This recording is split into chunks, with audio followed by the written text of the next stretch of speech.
ॐ पूर्णमदः पूर्णमिदं पूर्णात् पूर्णमुदच्यते पूर्णस्य पूर्णमादाय पूर्णमेवावशिष्यते।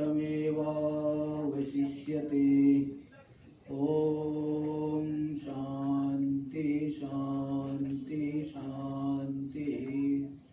शङ्करं शङ्कराचार्यं केशवं बादरायणं सूत्रभाष्य कृतौ वन्दे भगवन्तौ पुनः पुनः।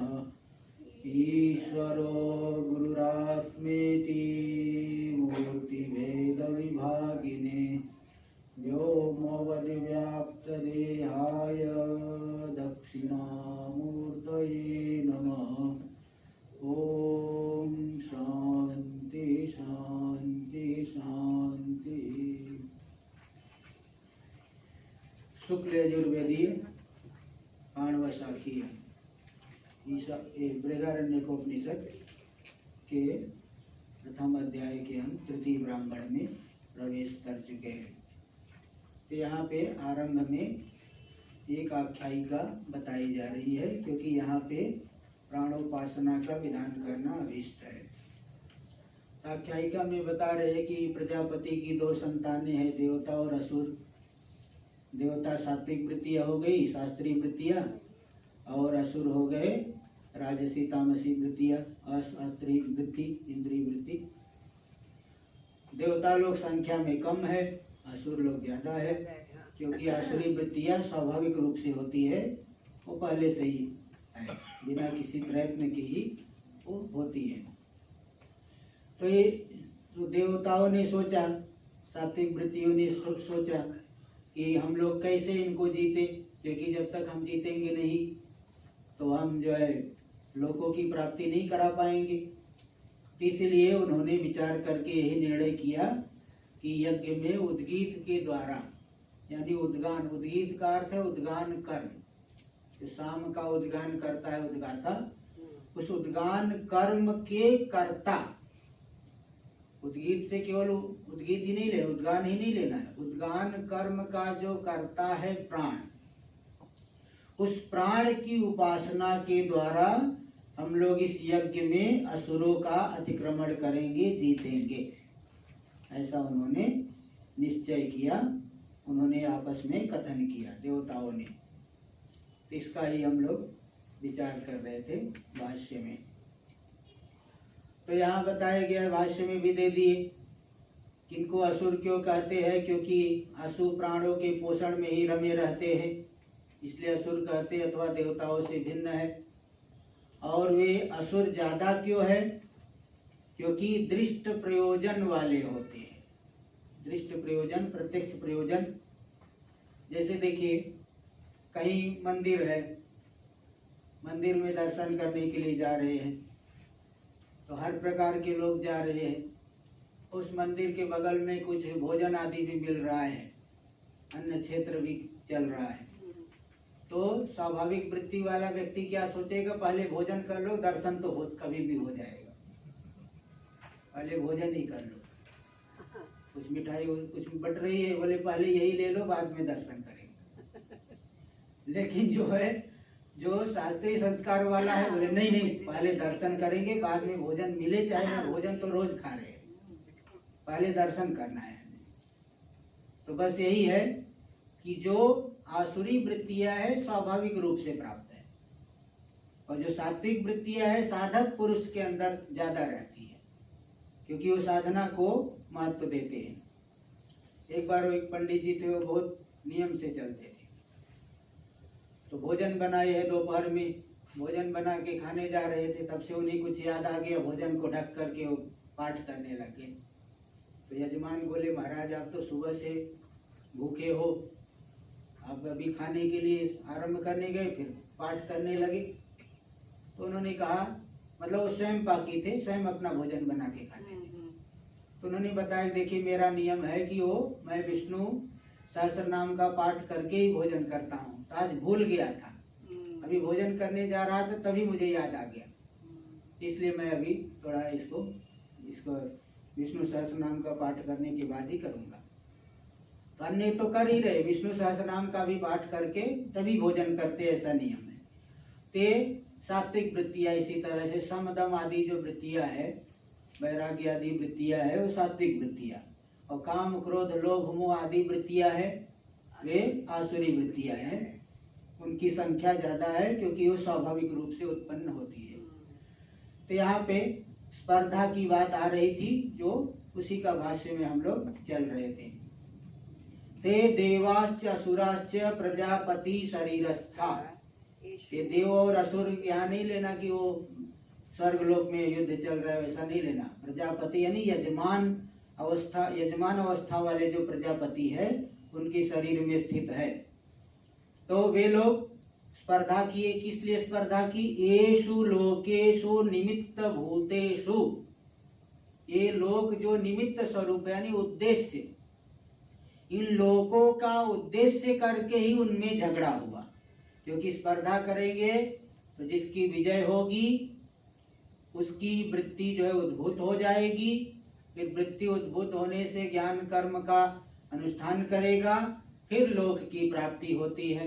तो लोक प्राप्ति को निमित्त करके जो स्वाभाविक और इतर वृत्तियां, अशास्त्रीय वृत्तियां और इतर यानी शास्त्रीय वृत्तियां, तो स्वाभाविकेतर कर्म ज्ञान, स्वाभाविक कर्म और ज्ञान, ज्ञान यानी उपासना, और इतर यानी शास्त्रीय कर्म और ज्ञान, इनके द्वारा साध्य जो उद्देश्य रूप निमित्त रूपी लोक, उनके विषय में इन्होंने अस्पर्धनता यानी स्पर्धाम कृतवंता, स्पर्धा को किया।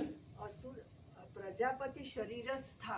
हाँ, मैं समझी नहीं। प्रजा देखो यहाँ देव और असुर को ऊपर वाले स्वर्ग लोक वाले देवता और नहीं, हाँ, उन असुरों को नहीं लेना है। हाँ, बल्कि प्रजापति यानी प्रजापति तो अभी है। हाँ, मुझे हमें जो देखा। हाँ, तो यजमान अवस्था में जो प्रजापति का शरीर है, यजमान का शरीर, हाँ, जैसे हम लोगों का शरीर, हाँ, हाँ, उस शरीर में स्थित जो देव और असुर, अच्छा, सात्विक और राजस तामस वृत्तियां, हाँ, इसलिए प्रजापति शरीर स्था ले लिए। वो स्वर्ग लोक स्था नहीं लेना, हाँ, प्रजापति शरीर स्था लेना। तो स्पर्धा क्या है? देवानां चासुराणां च मृत्युद्भवा विभवो स्पर्धा। देवताओं और असुरों की स्पर्धा क्या है? वृत्ति का उद्भव हो जाना और अभिभव हो जाना। कभी देवता सात्विक वृत्तियां ऊपर उठ जाएंगी, राजस तामस कम हो जाएंगी, कभी राजस तामस वृत्तियां ऊपर उठ जाएंगी और अन्य सात्विक वृत्तियां कम हो जाएंगी। जैसे आप स्वयं अनुभव करेंगे, अगर आप राजसी तामसी लोगों के बीच में रहोगे, उन्हीं वो लोग उसी प्रकार की चर्चा करेंगे, संसार की चर्चा करेंगे, हमारी भी उस प्रकार की वृत्तियां उद्भूत हो जाती है। और सत्संग आदि में जाओगे, शास्त्र आदि कुछ पढ़ोगे, मंदिर आदि में बैठोगे या कुछ ध्यान आदि करोगे, तो उस समय शास्त्रीय वृत्तियों का उद्भव हो जाता है। यही उनकी स्पर्धा अनादि काल से चली आ रही, हर क्षण स्पर्धा चल रही है, कभी रुक नहीं रही। जब तक ज्ञान नहीं हो जाएगा तब तक स्पर्धा चलती ही रहेगी। इसलिए उनकी लड़ाई को अगर रोकना है हमेशा हमेशा के लिए, तो ज्ञान की प्राप्ति कर लो, मार काट हमेशा के लिए बंद हो जाएगी। नहीं तो मार काट चलती ही रहेगी, अनादिकाल से चल रही है, इसको कोई रोक नहीं पाएगा, दूसरा कोई साधन नहीं। तो यही कह रहे कि उनकी स्पर्धा क्या हो गई? वृत्ति का उद्भव होना और अभिभव होना। कभी सात्विक वृत्तियां ऊपर उठ जाती है, कभी राजस तामस ऊपर उठ जाती है, कभी सात्विक कम हो जाएगी, कभी राजस तामस कम हो जाएंगी। यही उनमें स्पर्धा है। यही आगे, कदाचित शास्त्र जनित कर्म ज्ञान भावना रूपा वृत्ति प्राणानाम उद्भवत। कभी कभी शास्त्र जनित जो कर्म और ज्ञान, या ज्ञान यानी उपासना, इनकी भावना करना, बारंबार चिंतन करना, ऐसी जो वृत्ति है वह प्राणानाम मतलब इंद्रियाणाम उद्भवत, उद्भूत हो जाती है, अधिक हो जाती है। ते समदम आदि जो शास्त्रीय वृत्तियां है, कभी कभी वो बढ़ जाती है। तो जब बढ़ जाएंगी तो क्या होगा? यदा चोद्भवती, जब शास्त्रीय वृत्तियां बढ़ जाएंगी तो आसुरी दब जाएंगी। आसुरी वृत्तियां बहुत कम दिखाई पड़ेगी, बहुत कम मालूम पड़ेगी। तदा दृष्ट प्रयोजना, तब जो दृष्ट प्रयोजन वाली आसुरी वृत्तियां है, हाँ, दृष्ट प्रयोजन वाली मतलब जैसे हमें पता है कि भोजन करेंगे तभी भूख मिटेगी, तो ये दृष्ट प्रयोजन वाली वृत्ति है। तो स्वाभाविक वृत्ति वाला वो इन्हीं को चिंतन करते रहेगा, अन्य को नहीं सोचेगा कि आगे क्या होगा, हमारा कुछ पुरुषार्थ हो रहा है कि नहीं, आगे कल्याण होगा कि नहीं, वो नहीं सोचेगा। तो ये जो आसुरी वृत्तियां है कैसी है, दृष्ट प्रयोजन वाली है और प्रत्यक्षानुमान जनित कर्म ज्ञान भावना रूपा। प्रत्यक्ष दिखाई पड़ रहा है, अनुमान भी करते हैं, अनुमान से मालूम पड़ जाता है ना क्या अनिष्ट होगा क्या इष्ट होगा। प्रत्यक्ष भी इसीलिए देखिए चारवाक मत का खंडन, चारवाक लोग केवल प्रत्यक्ष प्रमाण को ही मानते हैं, अनुमान को भी नहीं मानते। तो उसका खंडन करने के लिए बताया जाता है भाई देखो अगर आप अनुमान को नहीं मानोगे तो भोजन में भी प्रवृत्ति संभव नहीं हो पाएगी, क्योंकि जो भोजन आज आप करने जा रहे हो वही का वही भोजन पहले कभी किया था आपने क्या? नहीं किए थे। पहले जो भोजन था अलग था, भले दाल दाल रोटी रोज खा रहे हो, लेकिन कल वाली दाल रोटी आज नहीं खा रहे हो। आज जो दाल रोटी खा रहे हो वह वही दाल रोटी पहले कभी नहीं खाए हो। तो आपको कैसे मालूम पड़ा कि इस दाल रोटी को खाने से तृप्ति होगी, क्षुधा मिटेगी? तो अनुमान करना पड़ेगा, वहाँ प्रत्यक्ष नहीं किए, अनुमान हो जाता है। अब अनुमान मतलब भले शब्द से न प्रकट करे, स्वार्थानुमान में शब्द प्रयोग नहीं करना पड़ता, दूसरे को अनुमान कराना है तो शब्द बोलना पड़ेगा, अपने अनुमान के लिए शब्द नहीं प्रयोग करते। लेकिन अनुमान हो जाता है कि यह जो भोजन है मेरे इष्ट का साधन है, क्योंकि भोजन होने से पहले के किए गए भोजन के समान।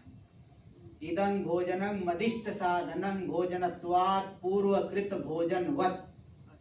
अपने आप ही अंदर अनुमान हो जाते, भले संस्कृत में नहीं बोलता, भूख की निवृत्ति हो जाएगी। हाँ, ये जो देख के उसको लगे हाँ रे भाई बड़ी जोर से भूख, खाने दो मुझे बड़ी जोर से भूख लगी है।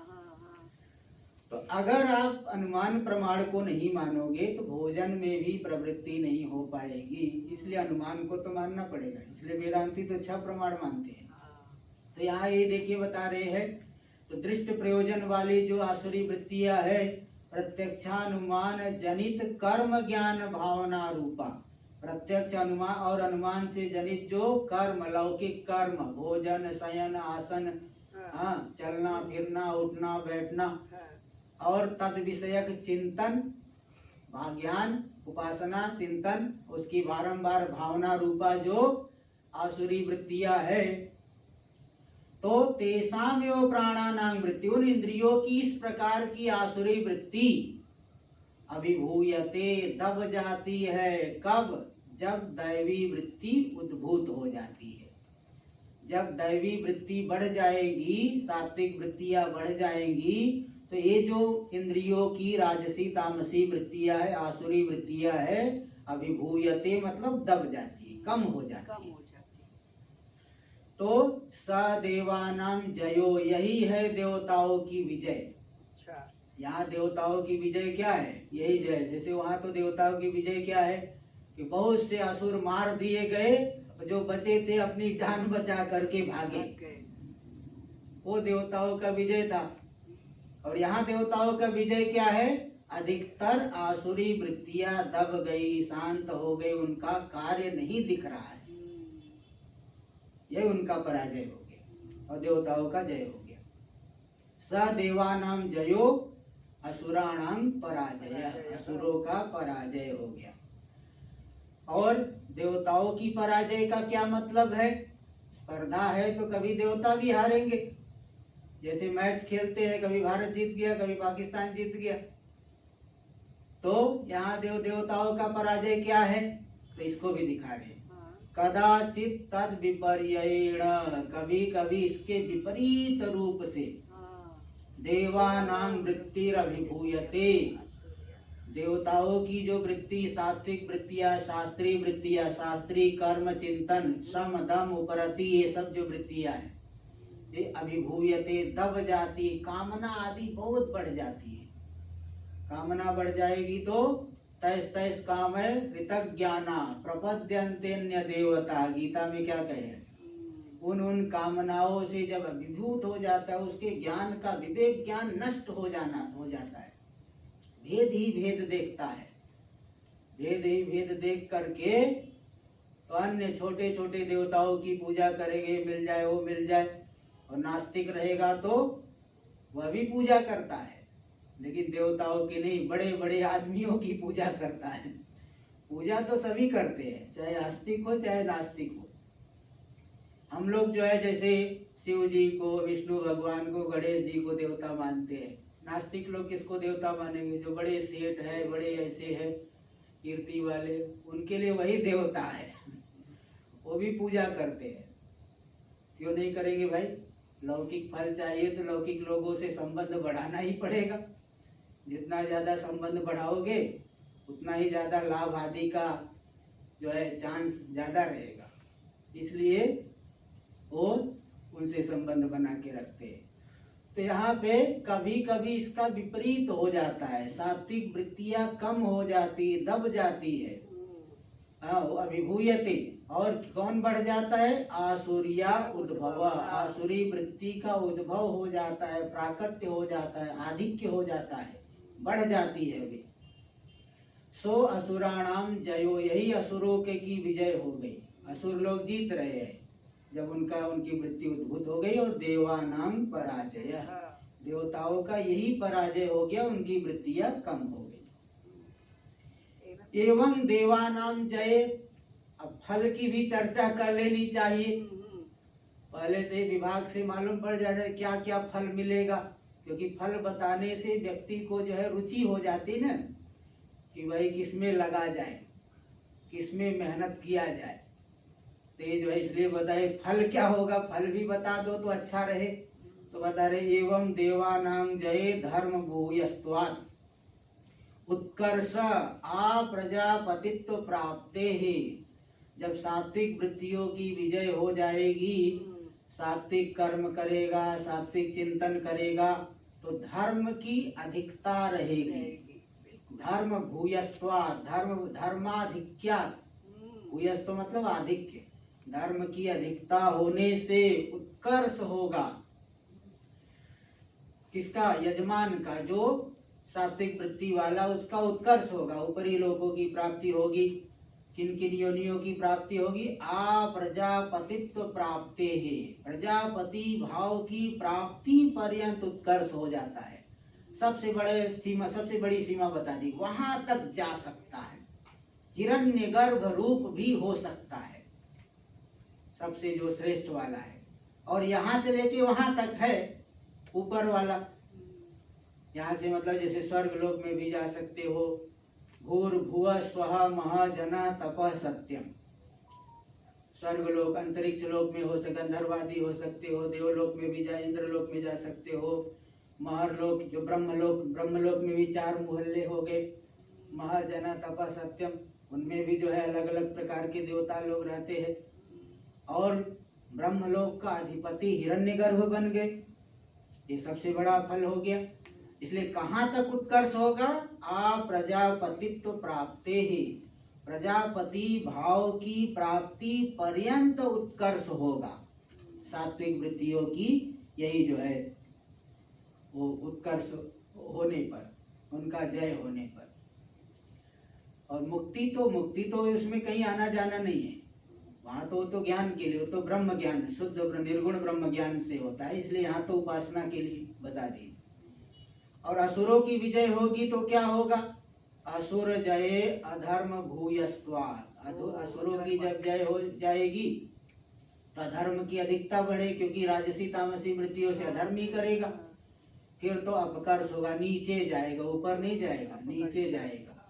आस्थावरत्व प्राप्त, कहाँ तक नीचे जा सकता है? स्थावर भाव की प्राप्ति पर्यंत, वृक्ष आदि योनियों तक प्राप्त हो जाएगी।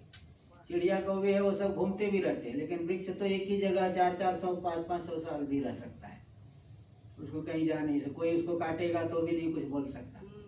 चिड़िया तो कोई मारेगा तो चाव चाव करके भागेगी वहां से, लेकिन वृक्ष कहाँ भागेगा? काटो, कुछ भी मारो, पत्थर मारो, वो कुछ नहीं कर सकता। तो इसलिए कहाँ तक अपकर्ष होगा, निकृष्टता आएगी, स्थावर भाव की प्राप्ति पर्यंत अपकर्ष होगा जब असुरों की विजय होगी, अशास्त्रीय वृत्तियों का उद्भव होगा तब। बोले मनुष्य को तो आपने गिनती नहीं किया है, हम लोगों को क्या, हम लोग कैसे मनुष्य कैसे होंगे। उभय साम्य मनुष्यत्व प्राप्ति, बोले जब दोनों बराबर है 50-50, सुबह जा करके मंदिर में दर्शन भी कर रहा है और दुकान में जा करके काला बाजारी कर रहा है, दोनों करते हैं ना, दोनों भी वो से ऐसे करते हैं। देखिए अभी लोग कहते हैं ना कि अधर्म बढ़ रहा है, लेकिन मंदिरों में भीड़ भी तो बढ़ रही है। हम तो ऋषिकेश में रहते, हर साल भीड़ ज्यादा हो रही, तो धर्म भी तो थोड़ा बढ़ रहा है। ऊपर भले बाह्य स्वरूप में ही वृद्धि हो रही है, लेकिन बढ़ रहा है, वृद्धि भी हो रही है। तो ऊपर ऊपर से भी लग रहा है देखो यहाँ भी भीड़ बढ़ रही है। यही है भाई, दोनों जब बराबर रहेंगे तो मनुष्य योनि मिलेगी। जैसे कोई विद्यार्थी परीक्षा पास करता है, तो परीक्षा पास करने के लिए 35% से भी पास होगा, 99-100% पा गया तब भी पास होगा। किंतु 35% से पास होने वाले में गलती ज्यादा है, सही प्रश्न उसने ठीक कम किया है, गलती उसने ज्यादा की है। और 50% लेकर के पास हुआ है, मतलब आधी गलती है आधा सही, आधा गलत। और जो 99% लेकर के पास हुआ यानी उसने बहुत कम जो है गलती की। कोई 100% लेके पास हो गया तो बस वही हिरण्यगर्भ वही है, 100% वाला हिरण्यगर्भ पे चले गया। बाकी लोग उसके नीचे जो है 50% पे आ गए तो मनुष्य हो गए। थोड़ा आगे पीछे तो रहेगा, कोई 40-60 इस तरह का थोड़ा तो तारतम्य रहेगा। इसलिए मनुष्यों ना हिरण्यगर्भ मुक्त हो जाएंगे, अपने साथ में लेकर के पूरे बहुत लोगों को लेके मुक्त होंगे। ये श्लोक भी आया है कि ब्रह्मणा स ते सर्वे संप्राप्ते प्रतिसंचरे परस्यांते कृतात्मान प्रविशन्ति परम पदम। प्रतिसंचर यानी महाप्रलय की प्राप्ति होने पर ब्रह्मा के सहित हिरण्यगर्भ के सहित वे सभी के सभी अंग्रोपासक लोग मुक्त हो जाएंगे। और मुंडक में भी आया, वेदांत विज्ञान सुनिश्चितार्था संन्यास योगादयतय शुद्ध सत्वा ते ब्रह्मलोकेषु परांत काले परामृतात् परिमुच्यन्ति सर्वे। परामृता परिमुच्यन्ति, तो ते ब्रह्मलोकेषु परांत, हिरण्यगर्भ के अंतिम काल के समय वे सभी के सभी वहां के ज्ञानी लोग उनके सहित मुक्त हो जाएंगे। और अश्वमेध याजी है वो नीचे आ जाएंगे, केवल कर्म करके गए हैं तो नीचे आएंगे। इसी तरह से पंचाग्नि विद्या करके गए हैं तो भी नीचे आएंगे। तो जो अंग्रोपासक है वह क्रम से मुक्त हो जाएगा। हिरण्यगर्भ तो ज्ञानी है, हिरण्य उसमें कोई संशय नहीं, हिरण्यगर्भ ज्ञानी है। तो यहाँ पे देखिए, तो ये बता रहे कि उभय साम्य मनुष्यत्व प्राप्ति, जब दोनों की समानता रहेगी तब मनुष्य शरीर की प्राप्ति हो जाएगी। यानी पाप कर्म दोनों बराबर है, वह पाप पुण्य दोनों बराबर, सात्विक वृत्ति और राजस तामस वृत्तियां दोनों समान है। कोई कोई ऐसे होते हैं पुण्य भी खूब करते हैं और बीच बीच में पाप भी कर लेते हैं, पाप से भी नहीं डरते और भगवान को भी, कोई पाप करके सीधे भगवान के पास गए, कई ऐसे भी होते, पाप किए और सीधे भगवान जाके थोड़ा चढ़ाया कुछ पाप किए, जिस हिसाब से पाप किए उसी हिसाब से चढ़ावा चढ़ेगा मंदिर में। तो बराबरी वाले लोग हैं, वो पाप भी कर रहे हैं पुण्य भी कर रहे हैं। मतलब चढ़ावे में भी तारतम्य है कि कैसा तारतम्य है, पुण्य पाप के तारतम्य के अनुसार इस तरह के लोग भी रहते हैं। ऐसे लोगों को मनुष्य भाव की प्राप्ति होगी। त एवं कनीयस्त्वात् अभिभूयमाना असुरै, तब आपने बताया कि आसुरी वृत्तियां ज्यादा है, असुरों की संख्या ज्यादा है और देवताओं की संख्या कम है। तो फिर देवताओं ने भी तो कुछ योजना बनाई होगी कि भाई हम लोग तो कम है, अल्पसंख्यकों की तरह देवताओं ने भी कुछ योजना बनाई होगी तो देखो यही बता रहे त एवं कनीयस्त्वात्, ये कनीय मतलब अल्प संख्या वाले हैं, इसलिए अभिभूयमाना असुर, असुरों के द्वारा दबाए जाते हुए, अभिभूत होते हुए देवा, देवता लोग दब रहे हैं। क्यों दबा रहे हैं असुर लोग? बाहुल्यात, असुर लोग संख्या में ज्यादा है और मजबूत भी है। केवल संख्या में ही ज्यादा नहीं कि जो 5-5 साल के 1000 बच्चे हैं वो क्या लड़ाई करेंगे? तो 5-5 साल के बच्चे लड़ाई करेंगे क्या? वो मतलब असुर लोग संख्या में भी ज्यादा है और प्रबल है। दोनों बातों को लेना। बाहुल्यात का अर्थ प्राबल्यात, इसलिए यहाँ टिप्पणी में प्राबल्याच्य ऐसा दे दी। बाहुल्यादिति प्राबल्याच्य, असुर लोग संख्या में भी ज्यादा है और बलवान भी है। असुर लोग माने हमारी वृत्ति लेनी, वही वृत्ति लेना, वही तो बात एक बार 2-4 बार बता दी, अब समझ लीजिए। हर जगह थोड़ी उंगली पकड़ करके ले बताया जाएगा। वृत्तियाँ ऐसे कभी आ जाती है ना, हाँ जी जी, अपना कंट्रोल में नहीं रहता। हाँ कभी कभी ज्यादा उनका वेग हो जाता है तो फिर कंट्रोल नहीं रहेगा। इसलिए तो बोलते हैं ना भाई, संकल्प दशा में ही उसको काट दो। संकल्प जैसे संकल्प ये बड़ा अच्छा है, उसी काल में आपको काट देना चाहिए। नहीं अच्छा क्या है इसमें, तो दोष दर्शन करना चाहिए। तभी अगर बार बार चिंतन करोगे तो भावनाओं का, कामनाओं का वेग इतना ज्यादा हो जाएगा कि आप कंट्रोल नहीं कर पाओगे।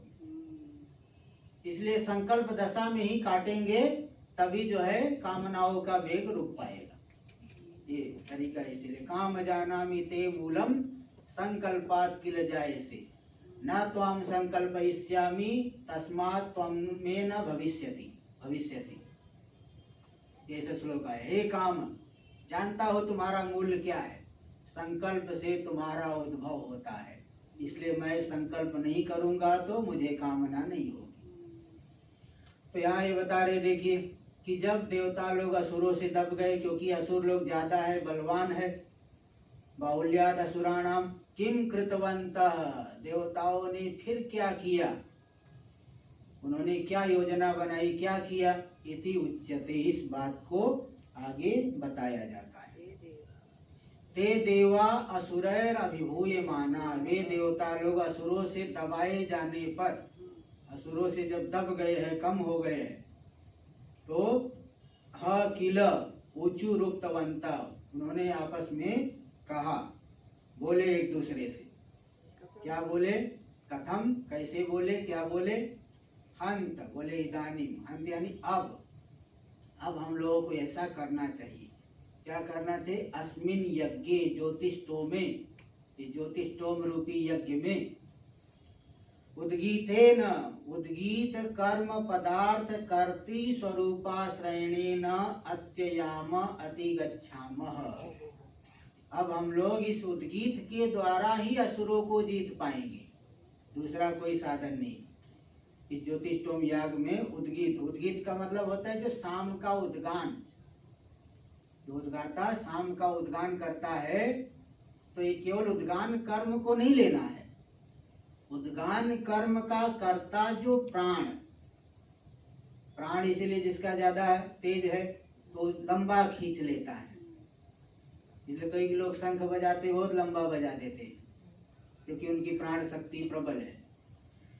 तो उद्गान करने, उद्गान का कर्ता जो प्राण है, ये देखो उद्गीत मतलब उद्गीत कर्म पदार्थ कर्तृ स्वरूपाश्रयण, उद्गीत कर्म मतलब उद्गान रूपी जो कर्म, उद्गान करता है जो मंत्रों का, उस कर्म, उद्गान कर्म रूपी पदार्थ का जो करता है, करने वाला है प्राण, उस कर्तृ स्वरूपाश्रय, उस कर्तृ स्वरूप जो करता है प्राण, उसका आश्रय करके इस प्राण की उपासना के द्वारा, क्योंकि प्राण की उपासना करेंगे तो जैसे प्राण असंग है, बलवान है, उसका कोई कुछ नहीं बिगाड़ पाता, असुर लोग हमारा भी कुछ नहीं बिगाड़ पाएंगे, इसलिए उसके आश्रय करके अत्ययाम अतिगच्छाम, हम इन आसुरी वृत्तियों का अतिक्रमण करेंगे, इनको पराजित करेंगे, इनको हरा देंगे। तो फिर क्या होगा, फिर हमारी प्रबलता हो जाएगी, हमारी वृत्तियों का उद्भव हो जाएगा। असुरान अभिभूय, असुरों को दबा करके हरा करके फिर स्वयं देव भावम, अपना जो देव भाव है, देव स्वरूप है, शास्त्र प्रकाशितम, जो जिसका शास्त्र में विशेष रूप से वर्णन किया गया है। सात्विक वृत्ति है तो शास्त्रीय शास्त्र के माध्यम से ही आएगी। स्वाभाविक रूप से तो राजसी तामसी वृत्तियां है। कामनाएं कब से है, अनादिकाल से है, वो तो कोई आज से है क्या, आरंभ से ही होता ही कामना। इसलिए असुरों को दबा करके अपना जो देव भाव है, देव स्वरूप है, शास्त्रीय जो वृत्ति स्वरूप है, वो जो कि शास्त्र प्रकाशितम, शास्त्रों से प्रकाशित है, उस भाव को हम प्रतिपद्यामहे, यानी अपने स्वरूप में हम लोग आ जाएंगे, किसी से दबेंगे नहीं। इतने बलवान बन जाओ कि किसी से दबो मत, ऐसा जो है उन्होंने निर्णय किया। इति उक्तवन्तो, ऐसा उन्होंने कहा। किससे कहा, अन्योन्यम, परस्पर एक दूसरे से।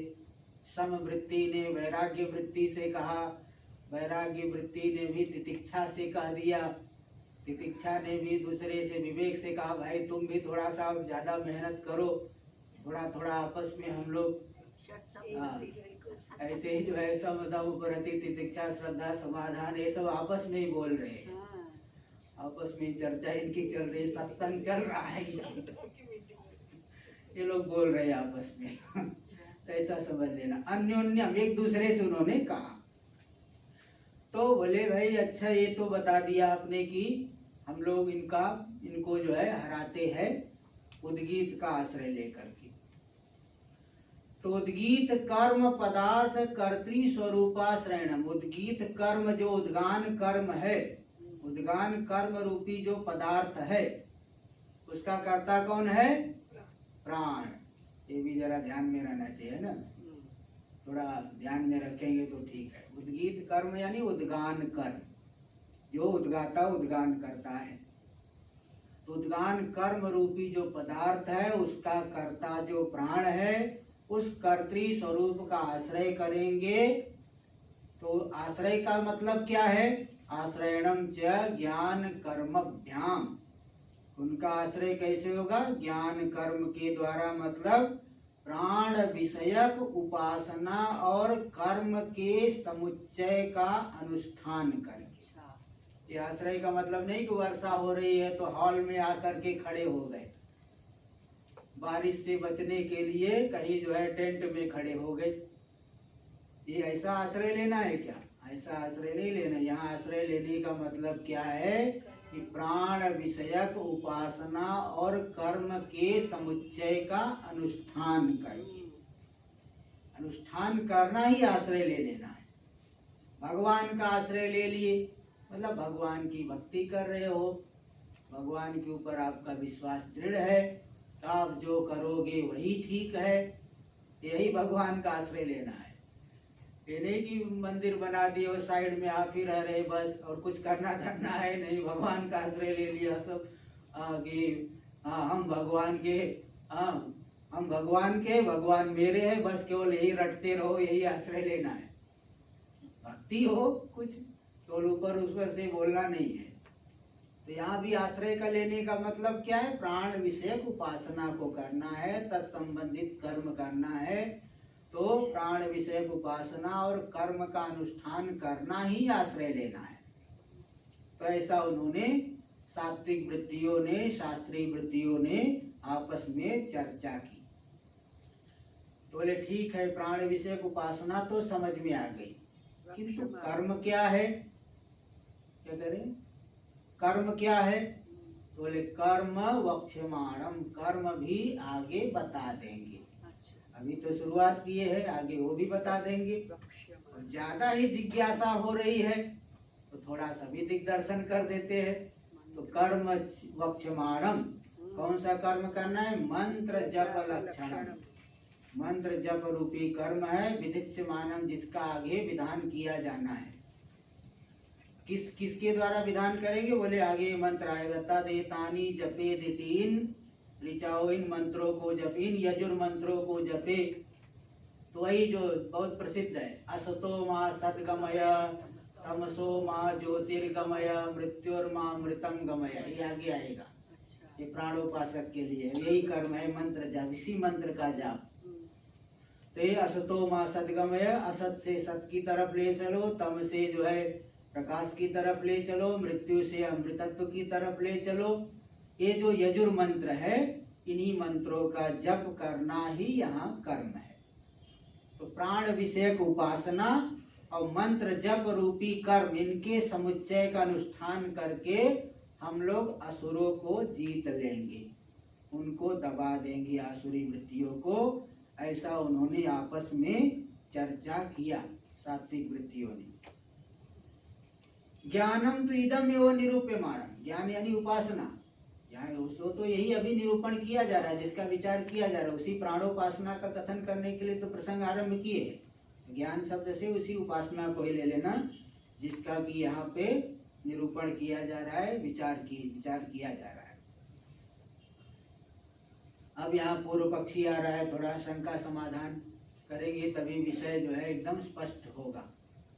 नहीं तो एक बार सुन करके ही लगा कि मैं तो ब्रह्म ज्ञानी हूँ, और जरा सा व्यवहार में उतरे, सारा ज्ञान जो है कर्पूर की तरह उड़ जाएगा। पूरा जो है ज्ञान कहाँ चले गया कुछ पता ही नहीं चलता है। इसलिए उसको थोड़ा पचाना पड़ेगा ना, तो ऊपर से नहीं, पचाने के लिए इसलिए बीच बीच में शंका करते हैं। शंका समाधान करके जब बता देंगे तो उसमें एकदम बुद्धि में बैठ जाएगा, फिर उसको शंका नहीं होगी, और दूसरे के द्वारा विचलित नहीं कराया जा सकेगा। दूसरा आदमी कुछ भी बहका देते हैं, बहकाने वाले भी बहुत हैं। जैसे कई एक बार की बात है, एक आदमी जो है सबको समझा रहे थे कि भाई तुम ट्रेन में जा रहे हो, कोई आदमी खाना दे तो नहीं लेना, नहीं तो उसमें जहर मिला करके कुछ मिला करके बेहोश करके सामान लेके चले जाते हैं। और संयोग से बाद में जब खुद गया, खुद भी वो जो है किसी ने उसको जहर खिला दिया था कुछ। तो बाद में लोगों ने कहा आप तो दूसरे को बहुत समझाते थे कि किसी का खाना नहीं, आप कैसे खा लिए? बोले क्या करे, वो आदमी बगल में बैठा, उससे बातचीत होने लगी, मित्रता हो गई, और फिर बताया कि वो चाय मंगाया, चाय पी लीजिए, चाय लेके आया, चाय पी लीजिए। मैंने कहा मैं नहीं पीऊंगा। बोले, उसने कहा आप नहीं पियोगे तो मैं भी नहीं पीऊंगा। तो ऐसा उसके बातों में आ गया, चाय पी लिया, चाय पीते ही बेहोश हो गया। तो ऐसा भी होता है ना। तो इसीलिए भाई यार थोड़ा शंका समाधान करके बताएंगे तो ठीक रहेगा, बात बैठ जाएगी। इसलिए आप देखिए शंका समाधान उठा रहे हैं। ननु इदम अभ्यारोह जप विधि शेषो अर्थवादो न ज्ञान निरूपण परम। पूर्व पक्षी क्या कह रहा है कि उपासना निरूपण का ये प्रसंग नहीं है, यहाँ उपासना की बात नहीं बताई जा रही, बल्कि ये तो अर्थवाद है। कौन सा अर्थवाद है? अभ्यारोह जप विधि शेषो। अभ्यारोह का मतलब क्या है? आभिमुख्येन आरोहति देव भावम अनेन इति अभ्यारोह मंत्र जप। अभ्यारोह शब्द का अर्थ है मंत्र जप, जिसके द्वारा देव भाव को आरूढ़ हो जाता है, देवता रूपता की प्राप्ति कर लेता है। अभ्यारोहति आभिमुख्येन आरोहति देव भावम अनेन इति अभ्यारोह। अभ्यारोह शब्द का अर्थ हो गया मंत्र जप। अभ्यारोह का शब्द है, इस शब्द का अर्थ लिख लेना, नहीं तो बाद में इधर उधर फिर होगा। अभ्यारोह यानी मंत्र जप, जिसके द्वारा देव भाव को आरूढ़ हो जाता है, वह अभ्यारोह यानी मंत्र जप। बोले यहाँ तो मंत्र जप विधि का शेष मंत्र वही बता दिया, सतो माँ सदगमय तमसो माँ ज्योतिर्गमय मृत्युर्मा अमृतम गमय। ये जो यजुर मंत्र है, इस मंत्र का जाप करेगा प्राणोपासक। इस मंत्र की जप का जो विधान होगा, उस जप विधि की स्तुति करने के लिए अर्थवाद है। यहाँ कोई उपासना का निरूपण नहीं किया जा रहा है, बल्कि मंत्र जप का विधान किया गया है। उस मंत्र जप के विधान के लिए की स्तुति के लिए अर्थवाद आया है। इसलिए यहाँ पे उपासना के निरूपण का प्रसंग नहीं, प्राणोपासना की चर्चा नहीं है, ये पूर्व पक्षी कह रहा है। तो सिद्धांती कह रहा है न, ऐसी बात नहीं, आपको ठीक से समझ में नहीं आया है। बोले कैसे, क्यों है, कैसे मान ले, प्रमाण देना पड़ेगा। नहीं, प्रतिज्ञा मात्रेण वस्तु सिद्धिर भवति, प्रतिज्ञा कर लेने मात्र से ही वस्तु की सिद्धि नहीं होती है। तो सिद्धांति इसलिए बता रहे, देखो मैं प्रमाण दे रहा है, यह एवं वेद इति वचनात्, आगे 7वां मंत्र जो आएगा स्तुति ब्राह्मण का, उस 7वें मंत्र में आएगा यह एवं वेद, जो इस प्रकार से उपासना करता है। तो वहां उपासना की बात आई, इसलिए उपासना परक है प्रसंग, केवल मंत्र जप विधि का शेष अर्थवाद नहीं यहाँ पे, बल्कि उपासना की बात 7वें मंत्र में आएगी। इसलिए यहाँ पे ज्ञान निरूपण परक है यह प्रकरण, यानी उपासना का निरूपण किया जा रहा है। देखो शंका क्या किए, यहाँ उपासना की चर्चा नहीं चल रही है, बल्कि ये जो मंत्र जप है जिसके द्वारा देव भाव की प्राप्ति करेगा उसका विधान करना है। विधान करने के लिए उसकी स्तुति की जा रही, इसलिए आख्यायिका आई, उसकी प्रशंसा के लिए कथानक आया है। हाँ। मंत्र जप की, इसलिए उपासना का निरूपण नहीं है। हाँ। तो सिद्धांति कह रहा नहीं, उपासना की बात आई, क्योंकि 7वें मंत्र में आई यह एवं वेद, जो इस प्रकार से चिंतन करता उपासना करता है, तो वहाँ विधान किया गया है उपासना का, इसलिए उपासना का ये प्रसंग है, उसी का निरूपण कर रहा है। इति वचनात्, ऐसा वचन आगे 7वें मंत्र में आएगा।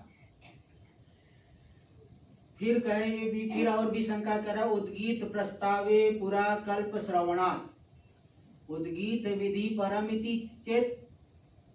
फिर बोले नहीं, पूर्व पक्षी कहेगा उद्गीत के प्रस्ताव में, उद्गीत के प्रकरण में पूरा कल्प का श्रवण हुआ है। देखो 4 प्रकार के अर्थवाद होते, पहले तो ये समझिए।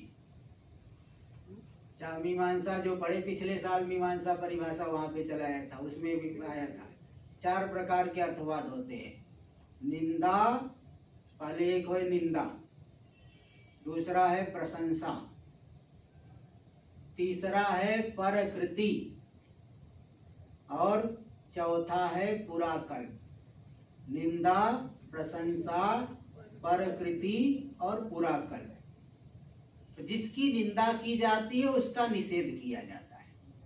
जैसे कि यज्ञ में रजत दान का निषेध किया, असृजम ही रजतम, रजत की उत्पत्ति अश्रु से हुई है। अग्नि देवता रोए, उनसे रजत की उत्पत्ति हुई, इसलिए यज्ञ में रजत दान नहीं करना चाहिए। यज्ञ में रजत दान करोगे तो साल भर के भीतर रोना पड़ेगा, क्योंकि अश्रु से ही रजत की उत्पत्ति हुई है। असृजम ही रजतम यो बर्हिषि ददाति पुरा संवत्सरादस्य गृहे रोदनं भवति। अश्रु से उत्पन्न हुआ, ऐसा एक अर्थवाद आया है। और मतलब उसमें ये बताए है कि एक बार जो है देवताओं और असुरों के बीच में संग्राम होने जा रहा है।